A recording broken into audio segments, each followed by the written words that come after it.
the reality is not what you see. It's really not. Just think about it. Think about your brain as being locked inside a box.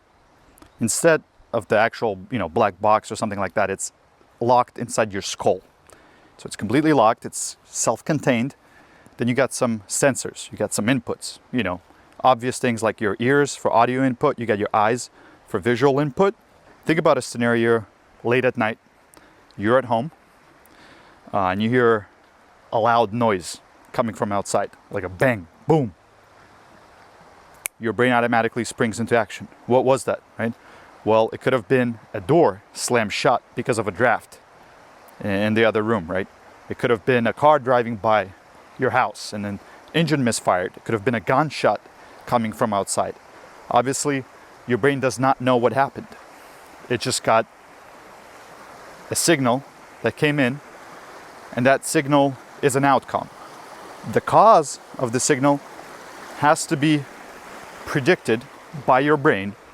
So your brain has a model, a predictive model that runs and predicts, right, based on previous experience, what is the most likely cause of that sound. Similarly, you got your eyes, right? You got your eyes that are capable of receiving all of this electromagnetic radiation, a very specific range of electromagnetic radiation that we call visible light. And it gets that signal, it processes it through the iris, and then transcribes it into your brain into a visual. So it's not like you're getting a visual straight into iris. Your brain generates it. Your brain creates the reality, the visual component of how you model the world. We also know that everybody's brain is a little bit different. We also know that everybody's eyes are a little bit different. Some people need to wear corrective lenses, like myself. Some people got color blindness. So we know that the model that our brains generate are all a little bit different. So we're running on different hardware, different types of sensors, different types of processing machines, hardware, like our biological hardware, brains. But not only that, we have different operating system, because your view of the world, your programming, the construct of reality that you're running is different from your neighbor. It's different from your coworker. It's different from your siblings, from your parents, because your operating system is based on previous experiences, things that happened to you. And so your pattern recognition is going to be different from the person next to you. Now, they might diverge quite a bit from person to person. You might also run a pretty similar program. Maybe you're from the similar generation, similar socioeconomic kind of background. But bottom line is, everyone is running a different operating system. Speaking of the visual inputs and processing visual input, I recently saw a show called Silo on Apple TV. And the whole premise of the show is that there's a bunch of people stuck underground in this huge bunker, huge silo. And it's some sort of post-apocalyptic scenario where it's not safe to go outside. They don't know why.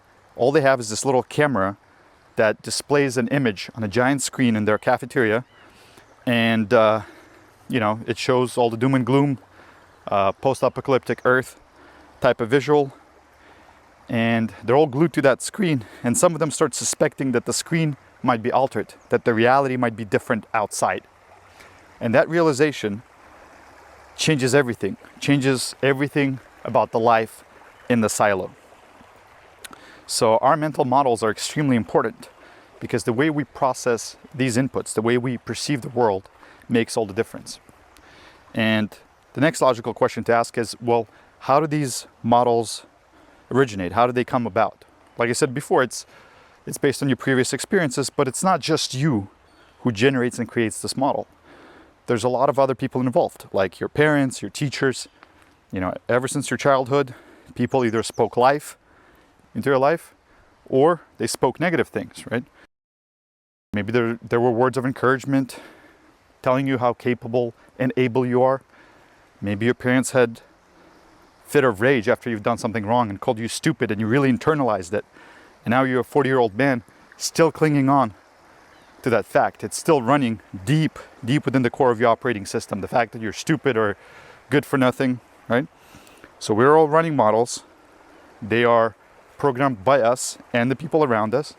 And some of us are running bad models. Some of us really need an update. When you get a computer, you get periodic updates, right? Oh, we have a security flaw. We need to patch this, patch that. Let's renew the operating system. But when it comes to our own internal operating models, a lot of us are neglecting to update our mental model. You can have a model that's really badly calibrated. Like some people are so fearful that they're scared to leave their room. They have so much anxiety that they're literally, there's a phobia. I think it's called agoraphobia. They're staying in their bedroom. The opposite side of the spectrum, there's people that are so uncalibrated, they don't have fear at all. They're climbing huge skyscrapers, they're doing base jumping, daredevils, doing crazy stunts on dirt bikes.